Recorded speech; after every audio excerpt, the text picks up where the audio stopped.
Bismillahirrahmanirrahim. Assalamualaikum warahmatullahi wabarakatuh. Saudaraku yang beriman, dalam video kali ini saya akan menceritakan kisah Nabi Nuh dan umat yang tenggelam. Namun sebelum lanjut, kembali saya mengajak Anda untuk terus mendukung channel ini dengan cara menekan tombol subscribe dan nyalakan tombol loncengnya, agar kalian bisa mendapatkan notifikasi video terbaru dari channel ini. Dan juga agar saya lebih giat lagi dan semangat lagi untuk memberikan cerita Islam atau membagikan cerita Islam kepada kalian semua. Dan bagi yang sudah subscribe channel ini, saya ucapkan banyak-banyak terima kasih, dan semoga kalian semua diganti dengan rezeki yang berlimpah dan kesehatan juga tentunya oleh Allah Subhanahu wa Ta'ala. Amin amin ya rabbal alamin.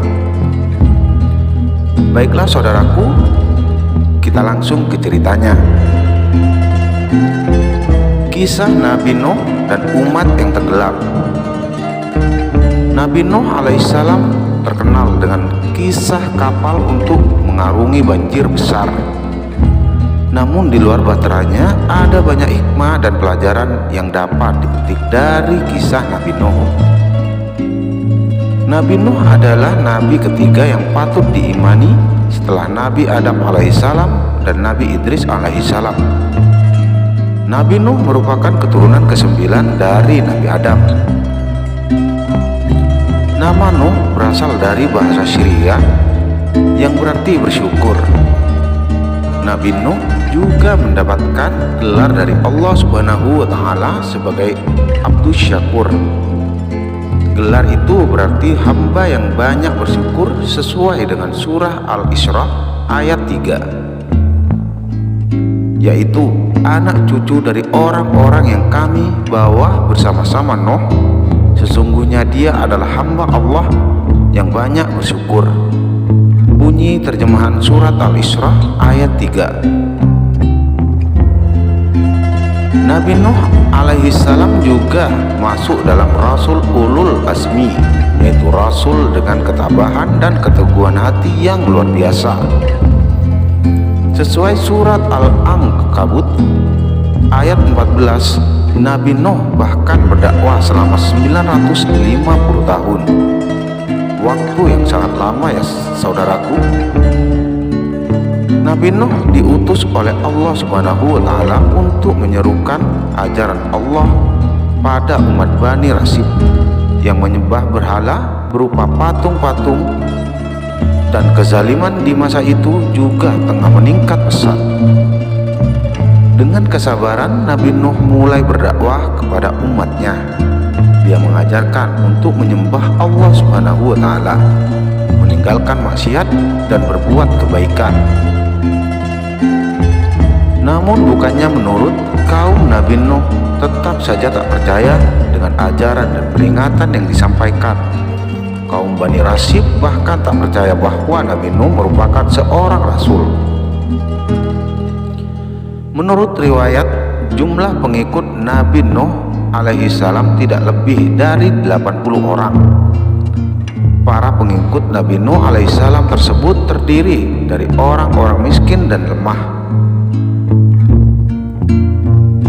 Tapi Nabi Nuh tak patah arang. Ia tetap melanjutkan dakwah meski menerima banyak celaan. Setiap kali Nabi Nuh berdakwah, mereka justru memasukkan anak jarinya ke telinga dan menutup wajahnya dengan pakaian tanda penolakan. Kisah perjuangan Nabi Nuh ini terdapat dalam surat Nuh ayat 1-12. Pengikut Nabi Nuh bahkan sampai diusir oleh para penguasa dan orang-orang kaya di masa itu. Kaum Nabi Nuh juga menantang Nuh untuk mendatangkan azab yang selalu disampaikan oleh Nuh.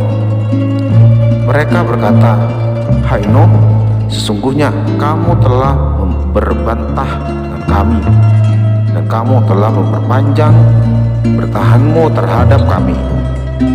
maka datangkanlah kepada kami azab yang kamu ancamkan kepada kami, jika kamu termasuk orang-orang yang benar.